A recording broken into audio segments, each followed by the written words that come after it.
Sí, bueno, es muy importante. Bueno, en primer lugar, qué buena pregunta y creo que tenemos bastantes preguntas interesantes para contestar el día de hoy. Pero es muy interesante que la Biblia asocia el pecado del ser humano con la naturaleza. Cuando Adán y Eva estaban en estado de perfección delante de Dios, pues no había veneno en los animales, no había huracanes, no había temblores, absolutamente todo era una quietud y una paz en el huerto de Edén y en el planeta de la Tierra. Pero es interesante que el momento en que el pecado entra, cambia la genética, o sea, el ADN sufre una alteración tanto en el ser humano como en los animales. Los animales se vuelven feroces, a la rosa le salen espinas y comienza un cambio en la misma naturaleza. Y en el capítulo 24 de Isaías, dice hace 2700 años el profeta en el versículo 3 en adelante, que la tierra está profetizando que algún día sería vaciada, saqueada, destruida e iba a enfermar. Y el versículo 5, haríamos muy bien en poner atención, porque aquí precisamente se nos revela qué es lo que está pasando actualmente y la razón por la cual parece que la naturaleza se nos ha echado encima, nos está agrediendo y el mundo parece que ya no nos aguanta.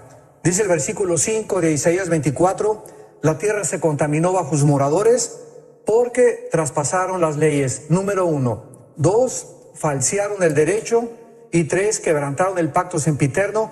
Por esta causa, la maldición consumió la tierra.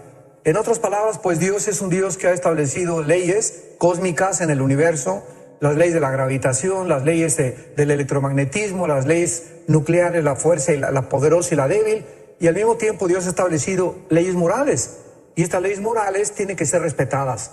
Si yo voy caminando en una montaña y piso en equivocado y hay un vacío, la ley de la gravedad me atrae al centro de la Tierra. Es inexorable esta ley. Funciona las 24 horas. De la misma forma, cuando nosotros violamos las leyes morales de Dios, tenemos que recibir las consecuencias.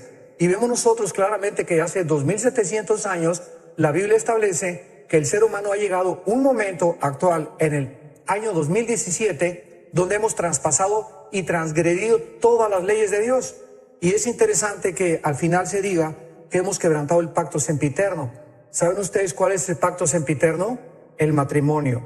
El matrimonio es el fundamento y la ley más grande que Dios ha establecido en el mundo. Es la ley que establece el fundamento de todas las sociedades. Y hemos llegado en los últimos años a transgredir esta ley, donde estamos redefiniendo ya el matrimonio y nosotros ya diciendo que puede ser entre un hombre y una mujer y una mujer, y al grado de estar aún dándoles niños en adopción. Y esto simple significa que hemos llegado a una descomposición social tan grande, porque vuelvo a repetir, es el fundamento de la sociedad. Las sociedades están fundamentadas en matrimonio y en la familia, y la familia es un papá, una mamá e hijos.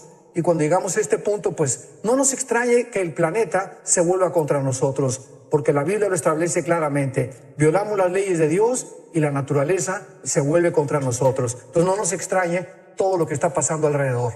Pastor, ¿y cómo podríamos explicar, por ejemplo, que a través de todos los siglos de la humanidad siempre se ha quebrantado la ley o el pacto del matrimonio de alguna u otra forma? Tal vez no de la forma como lo estamos viendo hoy en día, pero siempre ha habido personas en adulterio, violaciones, separaciones, abandono de los hogares. ¿Por qué ahora sí se refleja en el planeta y antes no? Claro, muy buena pregunta. Bueno, la respuesta es que siempre ha habido pecado, siempre ha habido temblores, siempre ha habido problemas de la naturaleza, pero nunca en toda la historia del ser humano se había institucionalizado los matrimonios gay.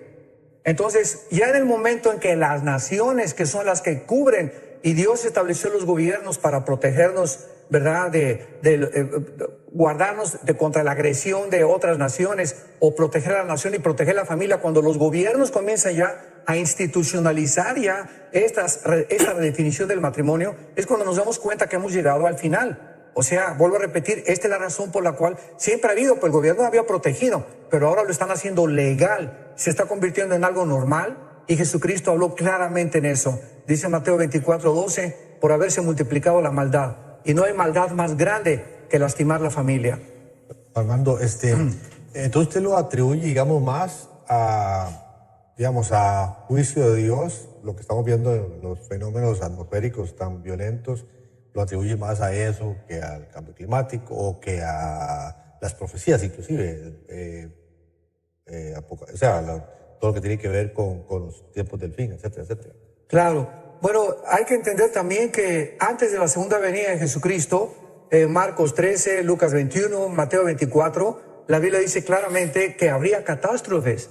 Entonces, tenemos que esperar estas catástrofes. Jesucristo lo predijo. Tendría que haber cambios climáticos, pero todo esto como consecuencia del pecado humano. En los últimos tiempos apostatarán muchos oyendo espíritus engañadores. Habrá falsos profetas, falsos apóstoles, falsos maestros. Cristo dijo que esta descomposición del carácter humano iba a traer como consecuencia todo lo que estamos actualmente enfrentando. Una pregunta, porque que tenés algo. No, iba a pasar a la siguiente. Bueno, no, una pregunta nada más en cuanto a... quiero hacer esta pregunta porque tal vez la vamos a necesitar en algún momento del programa también. ¿Cómo se puede construir o cómo se evidencia la unidad en el cuerpo de Cristo el día de hoy? Creo que todas estas diferencias, digamos, hay gente que le ha oído a usted lo que acaba de... algo que es su posición, nada más en cuanto a los fenómenos atmosféricos, y usted da su respuesta. Eso a un sector o a unos cristianos, a otros cristianos, en cuanto a eso hay quizás 15, 18, 30, 50, 100 posiciones diferentes en cuanto a eso, y qué bárbaro, don Armando. Pero entonces, ¿cómo se puede construir o cómo se evidencia la unidad en el cuerpo de Cristo el día de hoy?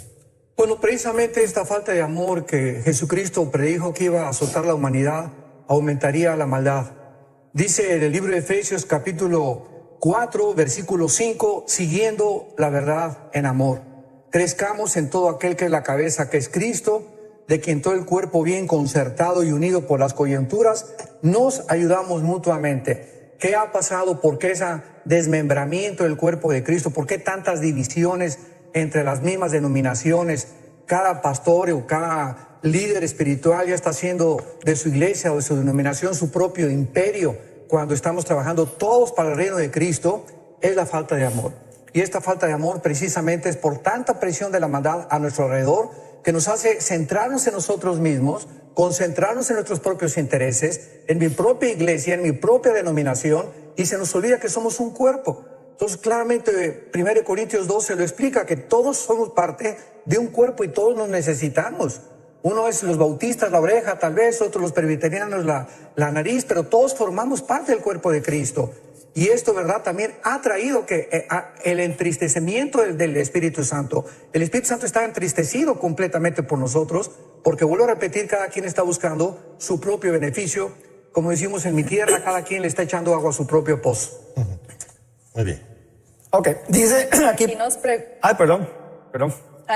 Adelante, Roger.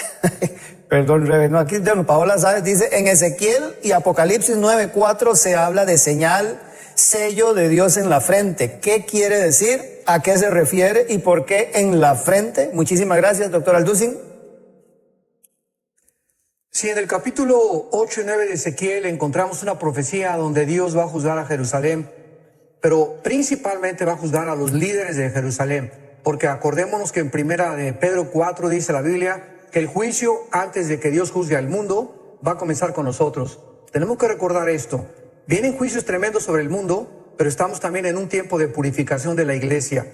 Entonces, en Ezequiel 9, dice la Biblia que Dios le dijo a los ángeles que pasaran por la ciudad, versículo 4, y les pusieron una señal a los hombres que gimen, a los que estaban realmente preocupados, dolidos, entristecidos por los pecados que había dentro del pueblo de Dios.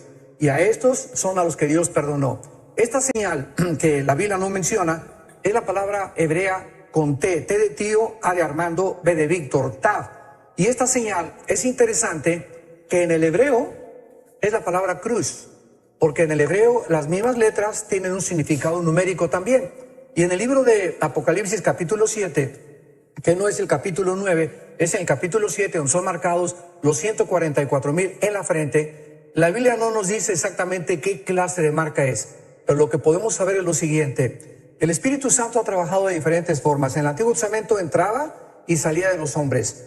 En el Nuevo Pacto ha entrado a nosotros a morar hasta el día de la resurrección. La salvación no la podemos perder, estamos sellados. La salvación es eterna y jamás nadie nos podrá separar del amor de Cristo, ni hay un juicio contra nosotros de condenación por el pecado, porque Jesús ya pagó por él. Y cuando la iglesia salga antes de la tribulación, ¿qué hace Dios? Regresa otra vez con su pueblo Israel. Romanos 9, 10 y 11. Entonces, el Espíritu Santo tiene que trabajar de manera diferente en el tiempo de la gran tribulación. ¿Cómo lo va a hacer? Ahora ya no es el sello interno como nosotros lo tenemos, sino va a ser un sello físico externo, tal vez porque estos 144,000 van a tener la necesidad de ser reconocidos entre ellos.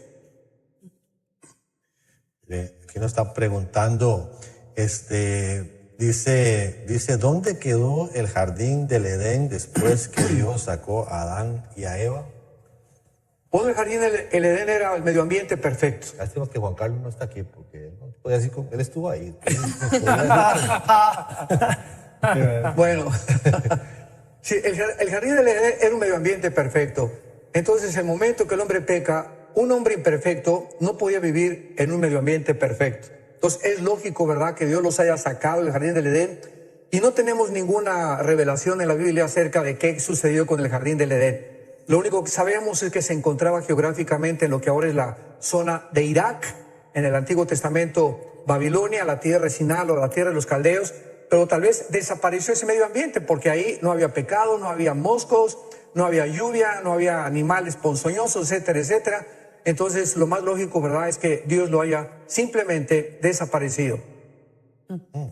Si era un ambiente perfecto y no podía vivir el ser humano en un ambiente perfecto, ¿por qué estaba la serpiente en el ambiente perfecto? Bueno, porque Dios, dice la Biblia, ¿verdad?, por ejemplo, cuando el sol sale y el sol alumbra la basura no contamina a Dios. Los rayos del sol llegan, ultravioleta, y pueden pasar por la mugre y por un basurero, y nos damos cuenta que no pueden contaminar al sol. Entonces, la santidad de Dios, dice la Biblia también que en Job, Satanás se presenta delante de Dios, y la pregunta es, pero ¿cómo puede una persona indigna o una entidad pecaminosa como Satanás o Lucifer presentarse delante de Dios? La misma pregunta le hacían a Jesús. ¿Cómo puede el Mesías? ¿Cómo puede decir que es hijo de Dios y abraza a las prostitutas y abraza a los pecadores? Simplemente, ¿verdad?, porque el pecado no influye en Dios. No puede emanar ninguna fuerza negativa sobre la santidad de Dios. Entonces, esta es la razón por la cual Dios puede tener a Satanás enfrente de él, a Lucifer enfrente de él. ¿Por qué? Porque no lo contamina. El problema con nosotros es que si la fuerza espiritual no es más grande que la fuerza externa de los pecadores, y tú permites que una muchacha o alguien se acerque a ti sin que tú tengas la fuerza espiritual, te contamina. Esa es la grande diferencia.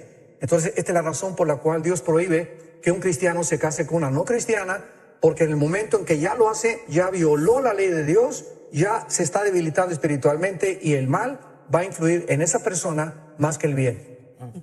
Dice Janet. Wow,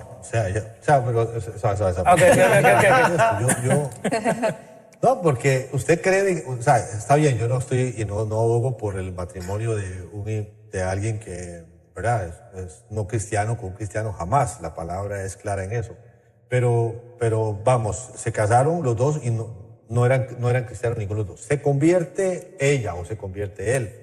Usted dice que por mantener, o sea, porque si fuera cierto, yo no sé si comparto con usted, porque quiere decir que se convierte uno de los dos. Quiere decir que si el otro no se quiere convertir, van a tener que divorciarse, porque esa separación tiene que existir, que es la misma que la no unión, porque si en el matrimonio influye más el del mal hacia el bien, yo creo que al revés, yo creo que influye más el del bien hacia el mal que el del mal hacia el bien. Entonces se convierte algunos dos.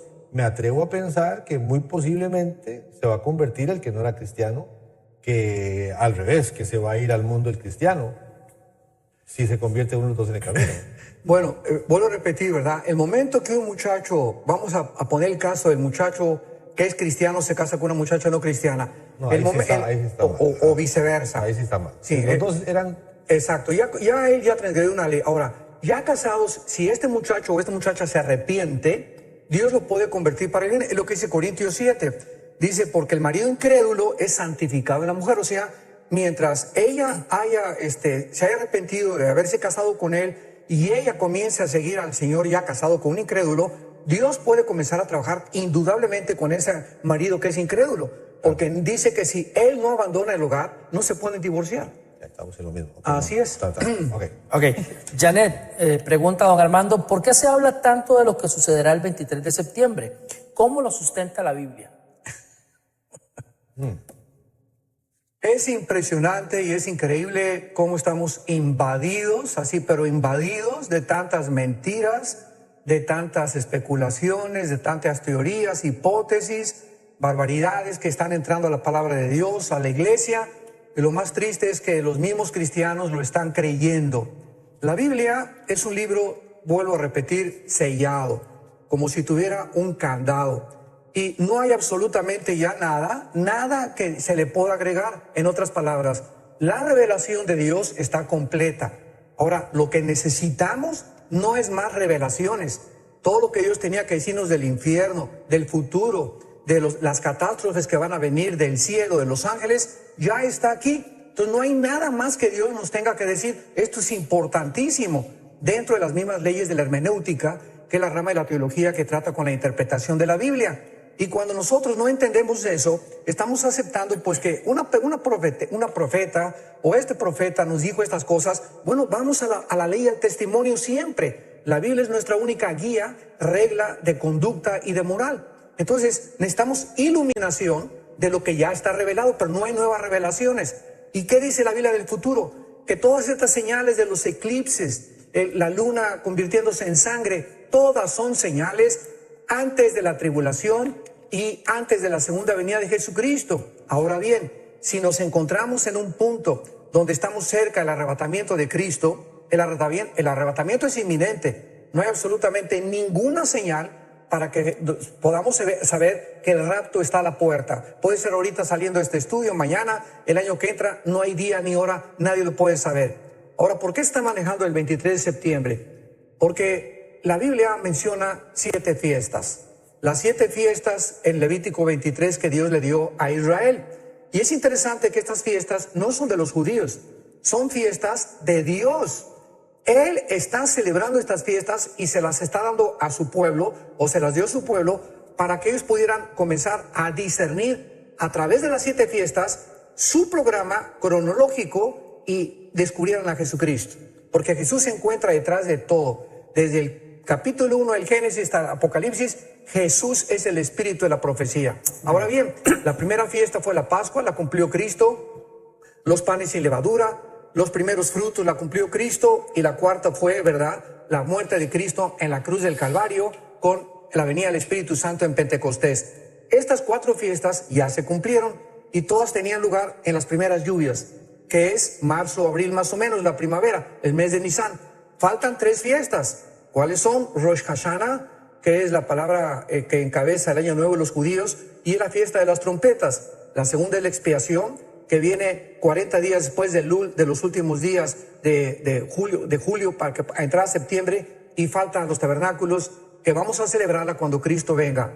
Ahora están todos relacionando de que las trompetas o Rosh Hashanah, como sucede entre el 20 y el 23 este año de septiembre, pues que va a suceder algo por la cuestión del eclipse y de los huracanes que están cayendo, pero la Biblia no nos menciona absolutamente nada. Y usar Apocalipsis 12 como lo están usando, de que apareció una gran señal, una mujer vestida del sol con la luna bajo sus pies, aquí lo dice claramente, era una señal para los judíos, por el amor de Dios, no para la iglesia. Aquí estamos hablando ya del tiempo de la tribulación, donde no está la iglesia, y esta señal es la constitución o la institución del Estado de Israel en un día formado en 1948 como una señal a los judíos de que estamos acercándonos a la venida del Mesías. Y lo dice aquí claramente, ¿verdad?, que el dragón estuvo siempre dispuesto a impedir que naciera Israel, porque esta mujer de Apocalipsis 12 es Israel. Entonces están sacando de su contexto, usando textos sin que tengan que relacionarlos con el libro de Daniel y con el libro de Ezequiel. Usar un texto de Apocalipsis sin conocer Daniel y Ezequiel es caer en barbaridades y en herejías. Entonces es increíble que se esté usando Apocalipsis 12 para relacionarlo ahora con el fin de semana del 21 al 23 de septiembre. Entonces, ¿qué está pasando? El diablo está sembrando pánico en el pueblo de Dios. O sea, usted no está haciendo planes para el 23. Para nada, yo voy a seguir durmiendo como duermo mis 8 horas diarias. Tranquilo, ¿verdad? El Señor es mi pastor, nada nos faltará. No tenemos por qué estarnos estresados, y si viene, pues ya estamos listos. Pero el diablo quiere provocar pánico, que intranquilidad, quiere alterarnos. No, pues ahora en qué voy a invertir, ahora esto y el otro, pues vamos a casarnos. Muchos me han dicho, acabo de llegar anoche de Bogotá, de Colombia, y cantidad de jóvenes, pues ya nos queremos casar esta semana porque el Señor viene el sábado. Ay, no. Entonces imaginémonos nada más todas las cosas que están sucediendo, ¿no? Otros, pues vamos a divorciarnos antes de que venga el Señor, ¿verdad? Ahí nos toca estar allá, Ándale, sí. allá por la eternidad juntos. Por favor, regresemos a la palabra de Dios por el amor de Dios. Una pregunta ya hacia usted, don Armando. En caso de que usted fielmente creyera y digamos que estamos 99% seguros de que usted la está pegando, si usted creyera que es el 23, si usted creyera que el fin del mundo es el 23, don Armando, ¿qué haría de aquí al 23? Hoy estamos, ¿qué? A 19. 19, sí. El 19 de septiembre, faltan 4 días. ¿Qué haría don Armando si usted, digamos que usted, usted sabe que nos vamos y ¿qué haría? Bueno, voy a Hoy, repetir. mañana, pasado. Sí, voy a repetir las palabras del gran evangelista D.L. Moody a principios del siglo XX, que le hicieron la misma pregunta. Y él contestó, seguiré haciendo todo lo que estoy haciendo, ¿verdad? Seguiré desayunando, comiendo, cenando. Desde luego, ¿verdad? Que si tuviéramos el último de seguridad, pues es que siempre debemos estar cerca del Señor y más en estos tiempos. Pero yo sí lo digo con todo mi corazón, creo que es un tiempo, sea o no sea este fin de semana, ¿verdad? Y yo estoy seguro que no va a ser, es tiempo de acercarnos más que nunca a Dios. Más que nunca, examinar nuestros corazones y trabajar más, e invertir más en el reino de Dios. Sí, pero en lo práctico, don Armando, usted diría... En lo práctico, yo primero, bueno, me gustaría un último almuerzo con Jonás, porque nos pasamos discusiones muy bonitas y salí a almorzar otra vez. Ojalá esté yo en la agenda. No quiere verlo el último día. Sí, tal vez diga, con quien menos quiero almorzar. No, pero usted dice, no, es un almuercito con Jonás para discutir, ¿verdad? Discutir si será ahora, el sábado o no, me gustaría.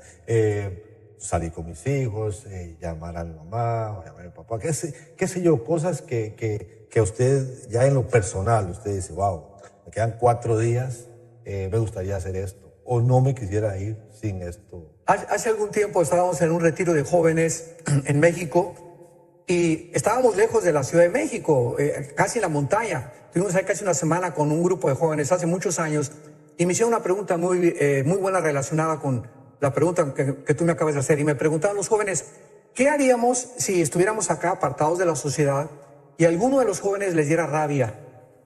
Por ejemplo, y que se comiera a manifestar y lo tendríamos que amarrar a un árbol, ¿lo mataríamos? ¿Evitaríamos o lo veríamos ver sufrir? Y la respuesta que el Señor me dio en aquel tiempo fue la siguiente: creo que en el momento en el que sucedan las cosas, debemos estar seguros que Dios nos dará la sabiduría para saber qué hacer. Entonces muchas veces nos queremos adelantar. ¿Qué haríamos? La respuesta es no sé. Pero si fuera así, estoy seguro que yo nos diría, si debo ir a cenar contigo antes del trabajo. Pastor Carpo Karina le pregunta, ¿por qué no prospero? No sé. O sea, desgraciadamente, ¿verdad? No solamente hay que predicar. Una verdad en la Biblia llevada al extremo es una verdad inflada y se convierte pues en algo, ¿verdad?, que distorsiona completamente la palabra de Dios. Y claro que Dios quiere la prosperidad. Dice en Juan, yo quisiera que tú prosperaras en todo. Dios le dice a Josué, si tú meditas día y noche en este libro de la ley, serás prosperado en todo. Entonces hay que predicar también las condiciones de la prosperidad. Entonces esta persona que me está diciendo que no prospera, tendríamos que platicar 45 minutos, 1 hora, ve con tu pastor y cuéntale tu vida, ¿verdad? Si eres fiel con tus diezmos, si eres fiel con tu esposa, si eres fiel en tu trabajo, si eres una persona que pagas tus impuestos, etcétera, etcétera. Entonces hay muchas causales por las cuales no podríamos saber por qué no prosperas. ¿Sí? Y también a través del Facebook Live están haciendo muchas preguntas, doctor Alducin. Aquí, por ejemplo, dice Juan Carlos Alvarado, cuando se habla sobre los imperios en la estatua de Nabucodonosor, ¿por qué no se menciona el imperio otomano?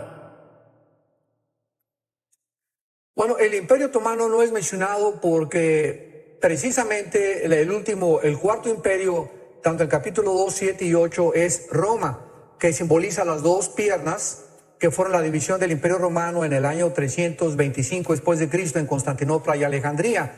Y el Imperio Romano hace 2000 años hasta la Segunda Guerra Mundial, ¿verdad? No hay absolutamente ningún imperio. Los otomanos se levantaron por 400, 500 años, pero nunca se convirtieron en un imperio que pudiéramos caracterizarlo como un imperio como el romano, como el griego, como el medo-parso, como los babilonios o los de Irak, que es Babilonia, porque duró aproximadamente como 450, casi 500 años. En 1923, los ingleses, después de que pierden la guerra, ganan los alemanes, los ingleses derrocan completamente al Imperio Otomano y los ingleses comienzan a gobernar el Medio Oriente hasta 1948, que se declara la independencia del Estado de Israel. Ahora bien, muchos creen, ¿verdad? Y lo podemos tener en otra conversación, de que el anticristo definitivamente va a surgir de Siria, entre Siria e Irak, que el anticristo va a ser musulmán. ¿Cómo se puede compaginar esto con las evidencias que también parecen que va a ser judío? Bueno, aquí me llevaré ahorita 10, 15 minutos para explicar, pero simplemente el Imperio Otomano no aparece porque no está considerado en la Biblia como un imperio que jamás, en estos 500 años, no persiguió a Israel porque Israel estaba fuera de su tierra. Entonces, los imperios que se consideran que forman parte de la cronología de la historia que se relata en el libro de Daniel, son imperios todos desde el asirio, egipcio, babilonio, persa, los griegos y los romanos, que persiguieron a Israel. Y los que no han sido tomados en cuenta, porque en este periodo Israel no existía como nación. Ahorita con todos estos huracanes y eventos así, puede uno orar y ordenarle a un huracán que se mueva, puede uno ordenarle a un ángel que actúe, como Jesús lo hizo en la tormenta, que yo sé que no le habló a los ángeles, le habló a la tormenta. ¿Tenemos ese tipo de autoridad o no? No tenemos ese tipo de autoridad, porque para eso pues vamos también a decirle a Dios, ¿verdad? Pues por favor no mande, ordeno que la tribulación no venga, y los que estén en la tribulación, ordeno las estrellas que no se caigan del cielo, y ordeno que eso no pase. Tenemos que entender algo, Dios es un Dios soberano. Nosotros somos criaturas inútiles que Dios nos concede el privilegio de orar, o sea, pedir conforme a su voluntad, dice 1 de Juan capítulo 4. Si pedimos alguna cosa conforme a su voluntad, Él nos oye y tenemos las peticiones que hayamos hecho. Ahora, ¿cómo sabemos que no es la voluntad de Dios, o que si es la voluntad de Dios, comenzar a castigar naciones y comenzar a usar la presión como Dios lo usó con Babilonia contra los judíos? Leamos simplemente Daniel capítulo 1. Dios manda a Nabucodonosor, por órdenes de Dios, poder destruir Jerusalén, porque había detrás de esta orden un instrumento que era Nabucodonosor para castigar a su pueblo, el faraón de Egipto. Imagínense ustedes, vamos a orar para que el faraón de Egipto no nos persiga o para que nos deje de perseguir. Era la voluntad de Dios endurecer al faraón porque lo estaba usando como un instrumento.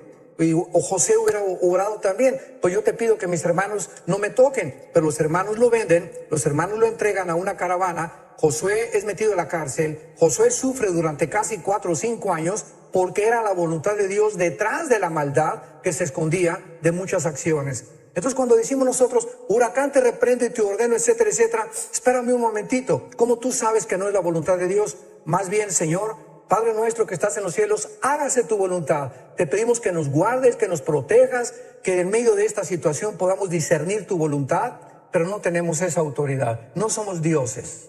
Y cuando Jesús le habla que podemos hablarle a una montaña que se mueva y que sea echada al mar, ¿a qué se está refiriendo entonces? Bueno, yo podría desafiar a cualquier persona y que le dijera a esa montaña y que alguien me dijera, fue exactamente, y le hablé y se movió la montaña. Jesús está usando aquí un lenguaje figurado. En otras palabras, hablarle a nuestros problemas. Si fuera el problema como el tamaño de una montaña, decirle, ¿verdad? En el nombre de Jesucristo, te ordeno, ¿verdad? Que tú no puedes tocarme. Pero si un huracán viene hacia mí, ese es un problema para mí, ¿no? No es problema porque si te mueres es ganancia. Okay. O sea. Pero ahorita va para Puerto Rico, ¿verdad? María se acerca, creo que mañana por la tarde. Para los hoy en la noche y mañana en la noche. Sí, se acerca a Puerto Rico. ¿Cuál debe ser la oración del cristiano que está en Puerto Rico o los que estamos fuera de Puerto Rico, con muchos amigos en Puerto Rico? ¿Cuál sería su oración? Bien. Si usted está en Puerto Rico. Exactamente. Es un poco más válida esta pregunta. Si yo me pongo ahorita y les enviamos un mensaje a todos nuestros hermanos puertorriqueños, si yo estuviera ahorita en Puerto Rico o cualquier huracán amenazara, aquí en Dallas hay muchos tornados, me juntaría con mi casa y le pediríamos, Señor, guárdanos de todo mal. No reprender el huracán, porque el huracán tiene un propósito detrás de la soberanía de Dios. Padre, guárdanos si es tu voluntad. Ahora, si quieres que ya con este huracán vayamos a casa, hágase tu voluntad.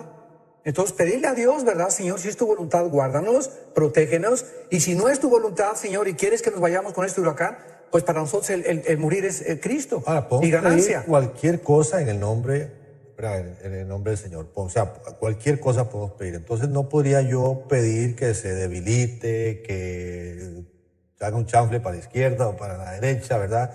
Qué sé yo, ¿verdad? No podríamos. ¿Usted no cree que el cristiano pueda? Y también, ¿cuántas veces por la misericordia de Dios? Yo no sé si yo comparto con usted que es juicio de Dios, ¿verdad? O sea, porque casi que le escucho y está usted diciendo estos son, al ser consecuencia del pecado, es juicio de Dios lo que está viniendo. Definitivamente. Porque yo no sé, yo comparto en absoluto lo que usted está diciendo, pero respeto mucho. Y es importante también saber esto, que aun cuando hablamos que son juicios de Dios, no significa que todos los que mueran estén juzgados por Dios. Tenemos que recordar que muchos inocentes y muchos cristianos, muchas veces, a través del juicio, ¿verdad? Nosotros tenemos que sufrir las consecuencias, sin que necesariamente sea directamente contra nosotros. Un terremoto, por ejemplo, ¿verdad? En Sodoma y Gomorra y en el diluvio, ¿quiénes eran los que Dios salvó? Los que eran los justos. Entonces siempre debe ser nuestra oración. Yo no sé si es un juicio de Dios o no es un juicio de Dios, o hasta qué punto Dios le dio libertad a Satanás para poder dañar. A Job le dio permiso de destruir todas sus cosechas y todas sus propiedades con fuego, porque él tiene control de la energía, Satanás. Entonces tendríamos que discernir si es de Satanás o es de Dios. Si es de Satanás, Dios le dio permiso. ¿Por qué le dio permiso a Dios a Satanás? Siempre hay una razón sabia delante de Dios para permitir que Satanás destruya. Yo creo que el propósito, o sea, yo creo que el propósito y no estamos aquí para oír lo que yo pienso, ay, es Jonás y vamos a Armando, perdón, pero yo pienso que Dios en las leyes que usted está diciendo que Él estableció leyes como los huracanes, súper necesarios para el mundo. Si no fuera por los huracanes, el calentamiento global, y ellos sacan el calor, y por eso su energía, la toma del calor del mar, porque tiene que sacarlo, tiene una función. El huracán tiene una función como la lluvia tiene una función, como todo tiene una función. Entonces, yo creo que del darle tal vez tildarlo de juicio, es ahí donde yo no sé si comparto. No creo que la gente tenga que morir en los huracanes. Yo creo que uno ve, por ejemplo, en la Florida, los códigos de Chile. Vamos a Chile. En Chile, porque hay mucha sismicidad, el código de construcción en Chile es impresionante. Y ya los edificios y las casas no se caen en los terremotos. ¿Por qué no podemos construir casas que no le afecten los vientos del huracán, ¿verdad? Si es que quieren estar tan cerca del mar, si es que queremos estar tan cerca del mar, y si no sabemos, y si no tenemos que saber que ese es el paso de los huracanes, y tal vez la construcción debería ser diferente y quizás prevenir de que no hayan muertes. Creo que es una responsabilidad también del ser humano, el gobierno, las personas, las familias que deciden, ¿verdad? Si yo sé que vivo cerca de un río, tengo que tomar ciertas precauciones. No voy a orar para reprender al río. Dice en el libro de Job, capítulo 37, versículo 5 en adelante, Él truena maravillosamente y hace grandes cosas que nosotros no entendemos. A la nieve le dice, desciende a la tierra, a la llovizna y a los aguaceros torrenciales, y hace retirarse a todo hombre para que los hombres todos reconozcan su obra. Y comienzan las bestias a esconderse, del sur vienen los torbellinos, los tornados, por el soplo de Dios el hielo. O sea, en conclusión, no hay nada que suceda en el universo que Dios no esté al control. Tomemos las torres de Nueva York en el año 2001, el 11 de septiembre. 2 aviones se estrellan contra las torres y matan a ¿cuántas personas? 3,000 personas. Ahora, ¿cuántas de esas 3,000 personas estaban siendo juzgadas? ¿Quién puede atreverse a decir, pues fue un juicio de Dios? No lo podemos saber. Lo único que sabemos es que había cantidad de inocentes y cantidad de cristianos que sufrieron porque realmente ellos no tenían la culpa, pero sufrieron contra los que Dios estaba castigando. ¿A quién estaba Dios enjuiciando en el ataque de las Torres Gemelas? A la nación de Estados Unidos. Fue una señal que Dios envió al país donde se abría por primera vez la protección de Dios y el enemigo. Todo en el Antiguo Testamento vemos que cuando Salomón se enojaba, cuando David pecaba, le levantaba enemigos. Entonces las Torres Gemelas son atacadas porque fue la primera señal en este siglo donde Dios le estaba diciendo, ustedes tienen que comenzar a enmendar sus caminos y les he abierto la protección y el enemigo ya está en su tierra. Entonces, al mismo tiempo, ¿cuántos no murieron que eran inocentes? Pero fue un juicio de Dios en las Torres Gemelas también. Contra la nación, no contra las personas de los edificios. Entonces, en conclusión, cuando viene una tragedia, puede ser que alguien se muera porque está siendo juzgado por Dios o porque Dios usa ese ataque o ese elemento natural para que la persona se muera en ese tiempo. Básicamente, si entiendo. Hay algo que tenemos que recordar, es que todos estamos sentenciados a muerte. Dice en Hebreos 9:27, porque está establecido que tengamos que morir. Ahora, fíjense ustedes lo que pasa. Si se mueren 200 personas en un avión, se les llama tragedia. Si se mueren 200,000 en el tsunami de Indonesia, se le llama tragedia. Pero todas esas personas, tanto en el tsunami como en el avión, se iban a morir algún día, ¿o no? Pero cuando se mueren juntas, se les llama tragedia. Ahorita están muriéndose millones de personas individualmente en hospitales de cáncer, etcétera, pero no se les llama tragedia. Se les llama tragedia cuando morimos juntos. Esto es muy interesante. Pero recordemos eso, todos tenemos que morir, ya sea juntos o no juntos, todos estamos sentenciados a muerte. Y la pregunta no es cómo vamos a morir, ni cómo vamos a proteger de los huracanes, sino, ¿estás tú preparado para encontrarte con tu Dios a la hora de tu muerte? Pero aprovechamos el momento más bien, y hay preguntas muy interesantes que siguen, pero ¿por qué no aprovechamos la oportunidad para que personas que no han entregado su vida a Cristo puedan hacer esa decisión ahorita? Claro, si tú estás mirando en este momento este programa, yo te invito a que consideres que todas las cosas que están sucediendo alrededor del mundo, estamos en un mundo que no funciona, un mundo que está condenado a la destrucción, y esperamos cielos y nueva tierra según las promesas de Dios. Es un tiempo en el que tú debes de considerar ya seriamente tu estado enfrente de un Dios que puedes enfrentarte como tu Salvador o como tu juez. ¿Por qué no le dices a Dios, aprovechando este momento, estas palabras con todo tu corazón? Dios, te pido perdón por mis pecados. Me arrepiento con toda mi vida de todo mi pasado. Sé que no tengo el poder yo de cambiar. Por eso vengo a tu cruz, creyendo que con la sangre preciosa de tu Hijo, tú tienes el poder de lavarme, de santificarme, de perdonarme y darme una seguridad eterna del perdón de mi vida. Señor Jesucristo, creo que a los 3 días resucitaste de los muertos, y como creo que vives, en este instante te pido que entres a mi corazón como mi Señor y mi Salvador. Dame el poder de vivir para ti y la corta vida que nos queda, saber que no importa la forma como tú me llames a casa, te pertenezco, porque nada ni nadie, jamás, nunca me podrá separar de tu amor. En el nombre de Jesús. Amén. Si hiciste esta oración, al pie de tu pantalla una dirección electrónica a la cual puedes ingresar. Hay algunas herramientas que te pueden servir en este momento tan importante y tan especial que has tomado esta decisión. Y bueno, y siguen las preguntas a través del Facebook Live. Dice Q Karen, a través del Facebook: ¿por qué antes Dios hablaba con el hombre y ahora tenemos que sentirlo de distintas formas? Ya no como antes escuchar su voz. ¿Doctor Armando? Dice Hebreos 1, versículo 1. Dios, habiendo hablado muchas veces y de muchas formas, a través de los profetas, a través de sueños, visiones, bajo el antiguo pacto, ahora, bajo el nuevo pacto en el cual nos encontramos, nos ha hablado por su Hijo, a quien constituyó heredero de todo y por quien asimismo hizo el universo, el cual, siendo el resplandor de su gloria y la misma imagen de su sustancia, y habiendo hecho y continuado y sustentado las cosas a su alrededor del universo, ahora nos ha dado la seguridad de nuestros pecados. Entonces, Dios ha hablado de diferentes formas, pero en el Antiguo Testamento Cristo no había bajado. Por eso dice en Juan 1:18 que la ley fue bajo Moisés y la gracia bajo Jesucristo. Esto no significa que no ha habido gracia en el Antiguo Testamento, simplemente que ahora hay la gracia, porque ahora los pecados no son cubiertos. Nuestros pecados ahora son perdonados completamente. Antes de Cristo eran cubiertos nada más. Entonces la gracia de Dios se manifiesta con la muerte de Cristo, y ahora Dios nos deja que podamos, a través de su palabra que no estaba completa en el Antiguo Testamento, tener una relación en espíritu y en verdad. Y recordemos que el justo vive por la fe, no por la vista. Ahora los cristianos están, ¿verdad? Pues si yo no veo un milagro, no me voy a convertir. Espérame un tantito. La conversión no es por ver milagros, la conversión es por el oír. Primera de Pedro 1:23. El oír es por la palabra y por la palabra de Dios, siendo renacidos por la semilla incorruptible. Nunca un milagro nos va a dar la nueva naturaleza. Es la Biblia, el Evangelio, el que transforma nuestra naturaleza.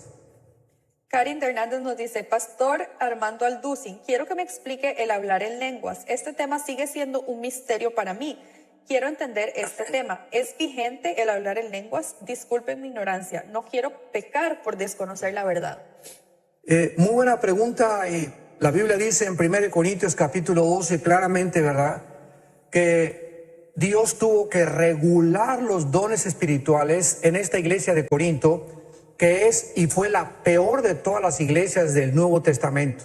Era una iglesia de personas carnales que abusaban de todas las cosas que Dios les había dado, y Pablo se vio la necesidad de escribirles y decirles que Dios opera de diferentes formas. Versículo 7, a uno les da la manifestación del Espíritu para provecho, a otro, hacia a Carlos, a Juan, a Lupita, a diferentes personas, a otro el hacer milagros, a otro discernimiento de espíritus. Versículo 11, pero todas estas cosas las hace uno y el mismo Espíritu, repartiendo a cada uno en particular como Él quiere. Entonces, los dones espirituales pertenecen a la soberanía de Dios.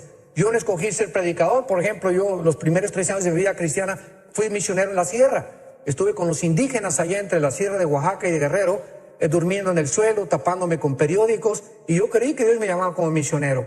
Y más tarde después descubrí, ¿verdad?, que Dios quería que compartiera el evangelio públicamente. Entonces, uno no escoge los dones. Creemos en los dones espirituales. Si tú tienes el don de lenguas, pues gloria a Dios. Yo nunca he hablado en lenguas. Dios a mí no me dio ese don. Ahora, llegar al grado de decir que si uno no habla en lenguas, no tiene al Espíritu Santo, eso ya es una herejía completamente. Porque entonces, al decir que si no hablas en lengua no tienes al Espíritu Santo, entonces hay cristianos que tienen el Espíritu Santo y hay cristianos que no tienen el Espíritu Santo. Es dividir, mutilar el cuerpo de Cristo. Entonces, el don de lenguas es un don que se usa, y dice Pablo aquí en Corintios 14, que en las asambleas o el domingo nadie habla en lenguas, y que si alguien habla en lenguas, versículos 26 y 27, sea con intérprete y uno por uno, no todos al mismo tiempo. Ahora, si no estás el domingo en la iglesia y estás en tu casa y se juntan a hablar en lenguas, no hay ningún problema.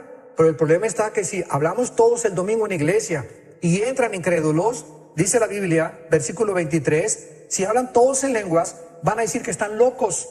¿Por qué? Porque la gente del mundo entra a la iglesia y comienzan a hablar en lenguas y no saben qué está pasando. Entonces, hay que entender que no fueron dados para nuestra edificación, sino para edificación a los demás. Muchas preguntas ingresando a través del Facebook Live también. Dice Linda López, Pastor Alducin, ¿es usted judío? ¿Judío? Bueno, dice en Romanos capítulo 2 que no es judío el que desciende étnicamente de Israel, sino el que ha sido circuncidado en el corazón. Y cuando decimos si eres judío, la pregunta es ¿qué significa la palabra judío? ¿Qué significa hebreo? ¿Y qué significa israelita? Muchas veces porque creen que yo traigo la estrella de David, creen que soy judío. Bueno, somos judíos en el sentido que la palabra judío viene de Yehudí, que significa alabanza. Entonces dicen Juan 4 que todo aquel que adora a Dios en espíritu y en verdad, ese verdaderamente es adorador. Entonces realmente, en un sentido, todos los cristianos somos adoradores porque adoramos a Dios en espíritu y en verdad. Hebreo es el que cruzó el río Jordán, y israelita es el que nació étnicamente en la tierra de Israel. Así que muchas veces cuando el cristiano trae el menorá o se lo cuelga aquí, no significa que seamos étnicamente judíos, sino simplemente que estamos unidos con ese pueblo que Dios escogió, del cual nació la iglesia, porque Cristo fue judío, los apóstoles fueron judíos, el primer año de la iglesia primitiva eran judíos, y por eso nosotros nos identificamos, porque Dios no ha terminado con Israel, y en Israel vamos a reinar con Él eternamente. Denis aquí nos pregunta, veo a algunos cristianos evangélicos con una cruz representativa en su cuello. ¿Es conveniente que un cristiano cargue con ella? Digo, no hay ningún problema que traiga la cruz mientras no traiga a Cristo, porque ya tenemos que recordar que la cruz está vacía. Entonces, si alguien quiere traer una cruz, yo no le veo ningún problema. Problema que la cruz no la traiga en su corazón. O sea, ¿a qué se refiere específicamente eso? No traer la cruz en el corazón, digamos. Que no sea cristiano, o sea, la cruz, ¿verdad? Vivimos una vida crucificada todos los días. Entonces, ¿de qué te sirve traer la cruz si realmente no has muerto con Cristo internamente? Claro. Sí. Por aquí hay otra pregunta. ¿Por ahí tiene alguna pregunta en Costa Rica? Sí, por aquí tenemos otra, dice Julio. Doctor Armando, cuando uno muere y en caso de ir al cielo, uno mismo junto a su familia terrenal, conservaremos ese vínculo como de esposa, hijo, hermano, y dice, ¿y qué edad tendremos? Bueno, es una pregunta difícil porque tampoco la podemos contestar. Sabemos que en Isaías 65 dice que en el milenio vamos a continuar reproduciéndonos y que ya no darán a luz para maldición.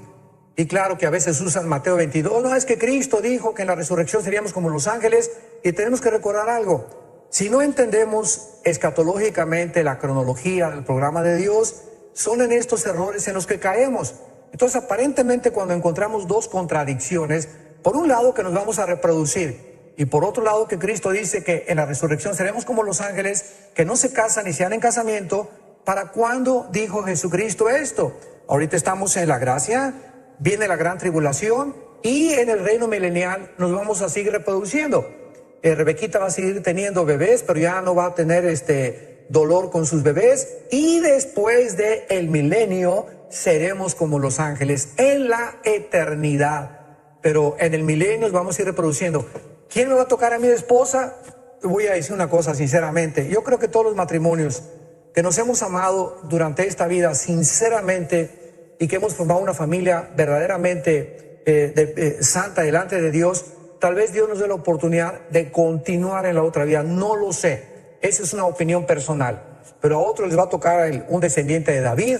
Así que las solteras que nos están escuchando, ¿verdad? No se apresuren. A lo mejor les va a tocar por ahí un galán que no te imaginas. Y si no te toca en esta vida, ¿verdad? Pues espera al que viene por ahí, que va a ser un gansito marinela. Jackson Carrera nos dice, es que Dios quiere prevenir el mal, pero no es capaz, entonces no es omnipotente. Es capaz, pero no desea hacerlo, entonces es malévolo. Sí, esta serie de filosofía y de postular estas cosas de esta manera, bueno, si Dios es tan fuerte para levantar una piedra y no puede levantarla, entonces no es tan fuerte como fuera.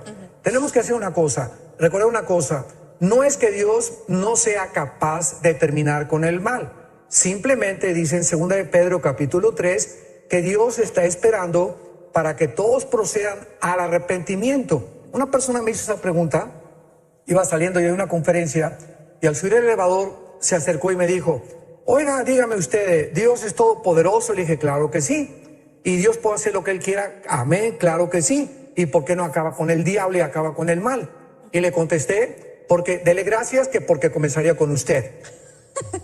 Así, ¿verdad? Que todas las gentes que hacen esta pregunta, como Richard Dawkins, que va a ir a Colombia, por cierto, ahora en diciembre, que es el ateo número 1 ahorita y el más respetado en el ateísmo, qué triste, va a recorrer 4 ciudades en Colombia. Yo les dije ahora a los pastores en Bogotá, tenemos que hacer contrarrestar este veneno que este señor va a inyectar en las universidades y está infectando las mentes de los jóvenes. Vamos a hacer programas contra el ateísmo y demostrarle a este señor que filosófica, genética y biológicamente está completamente equivocado. Ya dejemos a un lado, ¿verdad?, las verdades inexorables de la Biblia. Entonces, cuando decimos que Dios no puede acabar con el mal, es simplemente porque desconocemos cuál es su programa. Él va a terminar con la maldad. Está en Apocalipsis capítulo 11, y ahora vendrá Cristo para acabar con los reinos y la maldad, pero en el tiempo de Dios, no en el tiempo de nosotros. Rubencito dice, mi pregunta ¿es correcto llamar al Señor Jesús, Yeshua, Emmanuel? ¿Qué considera, pastor? Llámale como quieras. Si eres en italiano, ¿verdad?, Jesucristo. Si estás aquí en México, Jesús. Si estás en Israel, Yeshua. Pero cuando ya se impone una forma de, pues es que su nombre es Yeshua, y no es María, sino es Miriam, y no es Yahweh, sino es Jehová, recordemos que Dios ve el corazón.